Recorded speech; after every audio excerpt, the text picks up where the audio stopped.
Good evening. My name is Aditya Raghavan, and I'm going to talk about application of context-free grammar in natural language processing. So let us see what is context-free grammar. So it is a formal system that describes the syntax or structure of a language in terms of rules that define how phrases can be combined to form sentences. So basically, it is a formal grammar which is used to generate all possible strings in a given formal language. So a context-free grammar G can be defined by four tuples as G is equal to N, T, P, and S, where G describes the grammar, T describes a finite set of terminal symbols, N describes a finite set of non-terminal symbols, P describes a set of production rules, and S is the start symbol.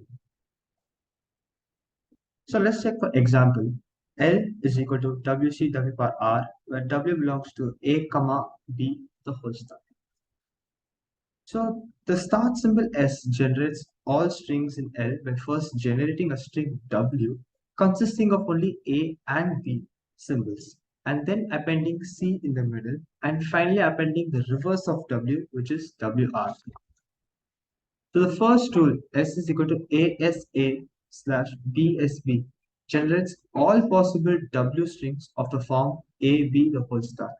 The second rule, S gives C, appends the symbol C in the middle. So finally, the rule S gives ASA slash BSB generates the reverse of the W string and appends it to the end of the string. So applying this rule for the example ABBCBBA, we can see that the by applying the production S gives ASA and S gives BSB recursively, the production gives C and we get the string ABBCBBA. So next we come to parsing. What is parsing? So it refers to the process of analyzing a sentence according to the rules of the grammar to determine its structure. The primary goal of parsing is to determine whether a given sentence can be generated by the CFG, and if so, to construct a parse tree that represents the syntactic structure of the sentence. So a CFG only defines a language. It does not say how to determine whether a given string belongs to the language it defines. To do this, a parser can be used whose task is to map a string of words to its parse tree. The main roles of the parse include to report any syntax error, to recover from commonly occurring error so that the processing of the remainder of the program can be continued, to create parse tree, to create a symbol table, and to produce intermediate representations IR. So let's take G is equal to NTPS, a context-free grammar. An ordered tree is a derivation tree or parse tree for G if and only if it has the following properties. Property number 1, the root node labeled as S. Property number 2, every leaf has a label from TU power epsilon. Rule number 3, every interior vertex, a vertex which is not a leaf, has label from N. Rule number 4, if a vertex has label A belongs to N and its children are labeled from left to right, A1, A2, A3, so on till AN, then P must contain a production of the form A gives A1, A2, A3, and so on till AN. Property 5. A leaf labeled has no siblings, that is, a vertex with a child labeled epsilon can have no other children. It is just more powerful. There are languages you can capture with CFGs that you can't capture with finite state machines. So what is the concept of derivation of a parse tree? So in order to get the input string, we need a sequence of production rules. Derivation is a set of production rules. During parsing, we need to decide the non-terminal, which is to be replaced along with deciding the production rule, with the help of which the non-terminal will be replaced. So there are two types of derivations, the rightmost derivation and the leftmost derivation. Let us see the rightmost derivation. In rightmost derivation, the essential form of an input is scanned and replaced from right to left. The essential form is called the right essential form. In the case of the leftmost derivation, the essential form of an input is scanned and replaced from the left to right. The essential form in this case is called the left essential form. So ambiguity in grammar. So let us take an example. So again, we're taking G is equal to NTPS, be a context-free grammar. A word W belongs to L bracket G is said to be ambiguously derivable if there exists more than one derivation tree, or more than one leftmost derivation, or more than one rightmost derivation for W in language G. So a CFG G is said to be ambiguous if there is at least one word W in L of G, which is ambiguously derivable. Otherwise, it is said to be unambiguous. So let us take, for example, I shot an elephant in my pajamas. So there's a sentence which is split into noun production and verb production. So the noun production comes under pronoun, which gives I, and the verb is split into verb and noun pronouns. So the verb here is shot. The noun pronouns then split into a verb phrase, uh, a determiner, and a nominal form. So the determiner here is an, so it gives I shot an, and the nominal is split into nominal and present phrase. So the nominal here is noun, so the noun here is an elephant, and the permanent phrase is in my pajamas. So we just put it all together and you get the example as I shot my elephant in my pajamas. So types of parsing. So the first type of parsing is top-down parsing. In this kind of parsing, the parser starts constructing the parse tree from the start symbol and then tries to transform the start symbol to the input. The most common form of top-down parsing uses recursive procedure to process the input. The main disadvantage of recursive descent parsing is backtracking. The second type is bottom-up parsing.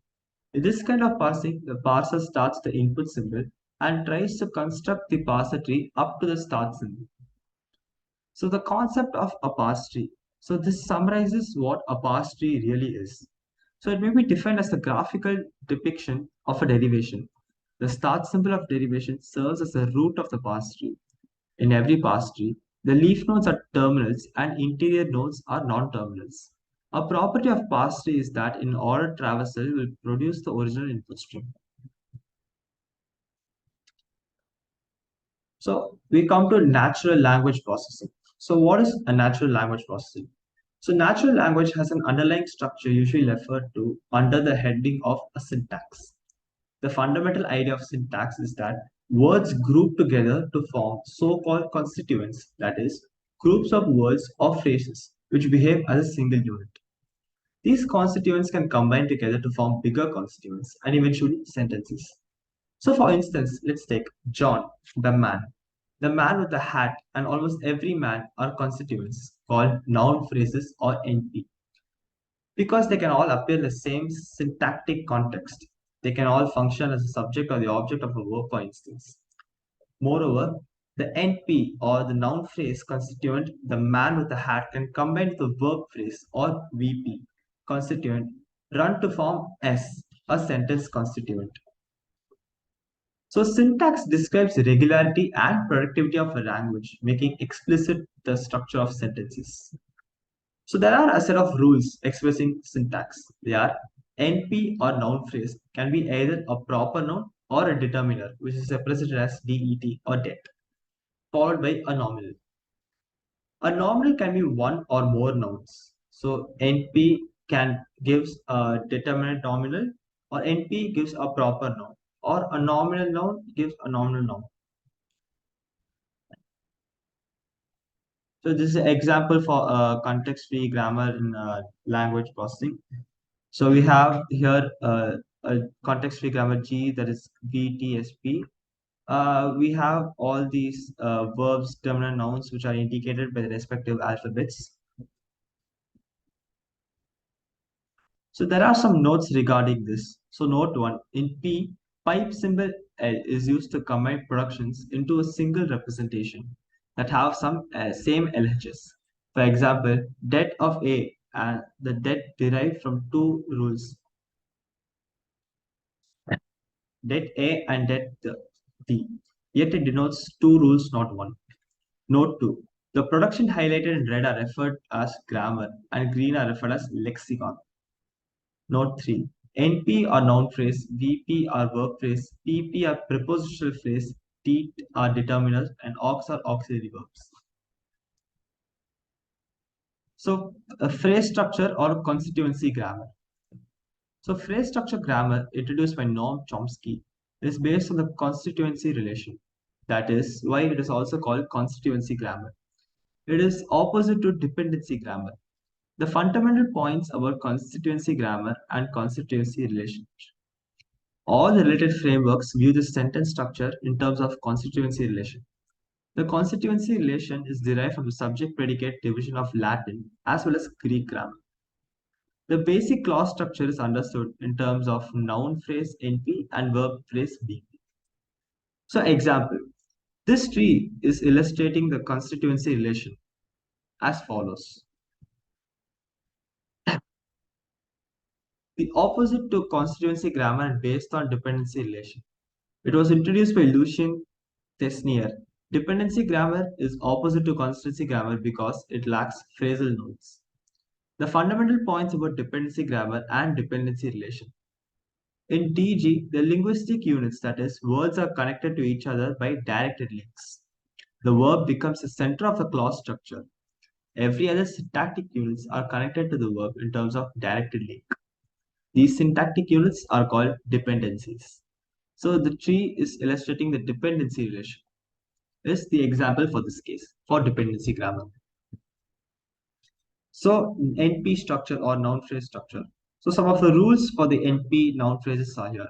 So a noun phrase gives a determiner or nominal form, or a noun phrase gives a proper noun.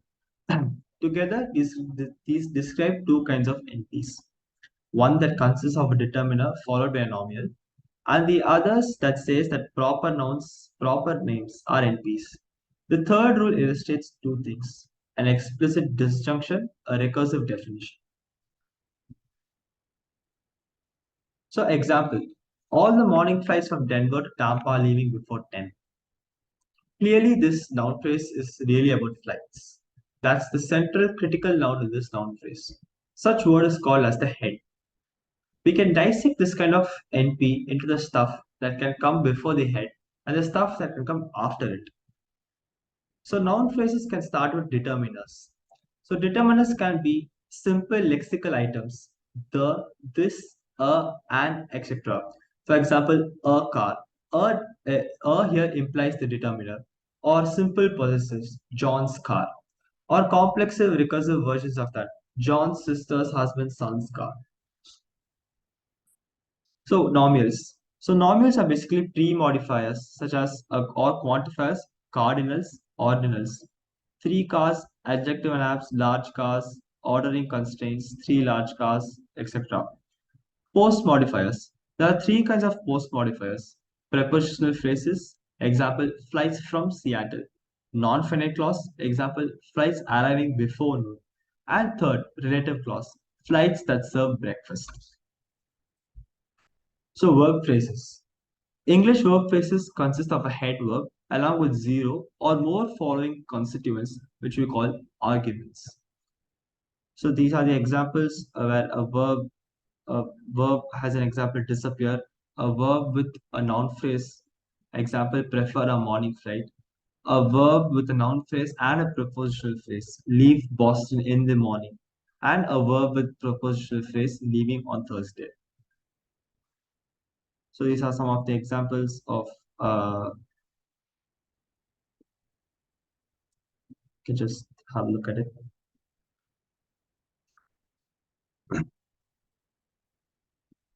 So this is an example. All the morning flights from Denver to Tampa leaving before 10. So it starts with a noun phrase, and the noun phrase is split into a prepositional determinant and a noun phrase. So all here indicates the prepositional determiner. So the noun phrase is then split into a determiner and a nominal form. So the determinant here in the sentence is the. So displays under determiner. Now the nominal form is split into another nominal and a gerundive verb phrase. So under the gerundive verb phrase, we have the string leaving before 10. And under the norm, it is again split into nominal and prepositional phrase. So the prepositional phrase refers to Tampa. So it indicates the flight is going to Tampa where it's indicating the position of the object.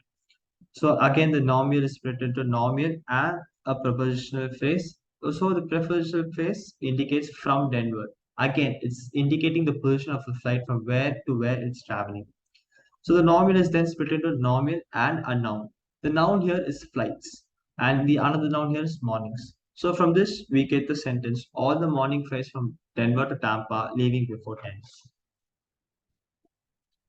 So phrase structure rules and parse trees. So again, the rules here are simple. A noun phrase gives a determinant or noun.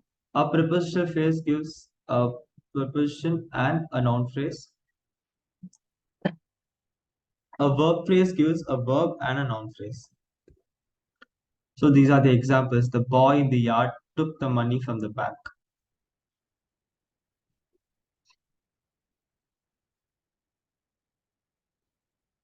So these are examples of a multiple passes for a single sentence. So time flies like an arrow. So the sentence is time flies like an arrow and it's split into a noun phrase and a verb phrase. So the noun phrase is split into a noun where time is indicated. The verb phrase is split into verb and a prepositional phrase. The verb here is flies and the prepositional phrase is split into preposition and a noun phrase. The preposition phrase here is like, and the noun phrase again split into a determiner and a noun. So the determiner here is and the noun here is arrow. So we get the sentence time flies like an arrow.